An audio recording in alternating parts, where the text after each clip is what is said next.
विषय पर चर्चा करने का समय दिया उसकी मैं आभारी हूं सर। सर, मैं महाराष्ट्र से आती हूं और महाराष्ट्र में हमने संविधान और इलेक्शन का दुरुपयोग करते हुए देखा है। मैंने देखा है कैसे संविधान और प्रजातंत्र रूपी द्रौपदी को अपमानित किया गया और वो सारी सेंट्रल एजेंसीज ईडी हो, सीबीआई हो, इनकम टैक्स हो और इलेक्शन कमीशन हो, उन्होंने धृतराष्ट्र की भूमिका निभाई और आज भी निभाते आ रहे हैं। दुख इस बात का होता है कि हम इलेक्ट्रल रिफॉर्म्स की बात कर रहे हैं। हम उम्मीद कर रहे थे कि ये इलेक्ट्रल रिफॉर्म्स के माध्यम से इलेक्शन कमीशन की अकाउंटेबिलिटी तय हो। महाराष्ट्र में हमने वो स्वरूप देखा जो इलेक्शन कमीशन के ही अस्तित्व पे प्रश्न उठाता है। सर, उन्होंने 3 हमले किए हैं इलेक्शन कमीशन के माध्यम से। सरकार को ही मैं दोष दूंगी, 3 हमले हुए हैं। सबसे पहले वोट चोरी की बात तो सभी कर रहे हैं। वोट चोरी महाराष्ट्र में हमने देखी है, कैसे लोकसभा से विधानसभा के बीचों बीच करीब 48 लाख नए मतदाता रजिस्टर किए जाते हैं और उनको मतदान करने का समय दिया जाता है। एक शिरडी में एक एड्रेस पर करीब 7,000 वोटर रजिस्टर होते हैं। और सर, अगर वोट चोरी के माध्यम से इनकी सरकार नहीं बनती है तो ये दूसरा हथकंडा अपनाते हैं, वो है पार्टी चोरी करना।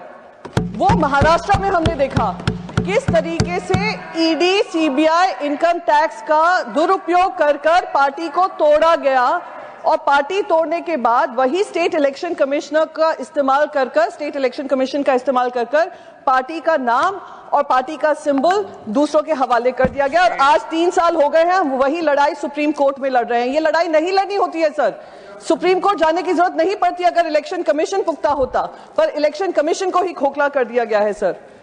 तीसरा बहुत महत्वपूर्ण बात कि अगर पार्टी चोरी से भी इनका काम नहीं बनता तो ये लोग चंदा चोरी करने लगते हैं।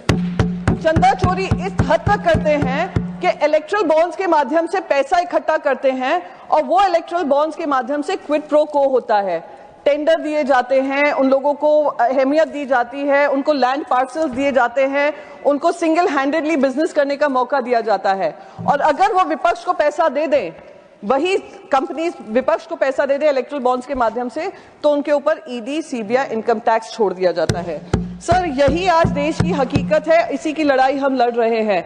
आज बिहार में भी, मैं बिहार जैसे ही बोलूंगी, शायद सर आप मुझे सुप्रीम कोर्ट का हवाला देंगे, मैटर सब जुडिस है। इलेक्ट्रल रिफॉर्म्स पे बोल रहा है, आप जानती हैं। तो है सर, आज बिहार का आउटकम पहले डिस्कशन का इसको बता दिया था, वो कहेंगे वही रिकॉर्ड पे जाएगा। के अंतर्गत ही आता है सर, बिहार का आउटकम भी इलेक्ट्रल रिफॉर्म्स के अंतर्गत ही आता है।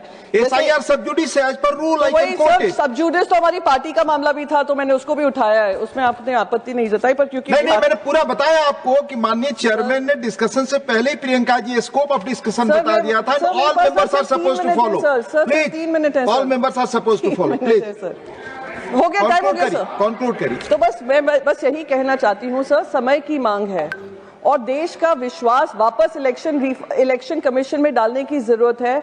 तो इलेक्शन कमिश्नर को जिस तरीके से सरकार बचाव करती है, खुद इलेक्शन कमीशन आकर ट्रांसपेरेंसी और अकाउंटेबिलिटी अपनी तय करे और जनता में फिर से वोटिंग का जो इंपॉर्टेंस है, महत्व है, उसका पूरा जिम्मेदारी निभाए। Thank you so much. जय हिंद, वंदे मातरम।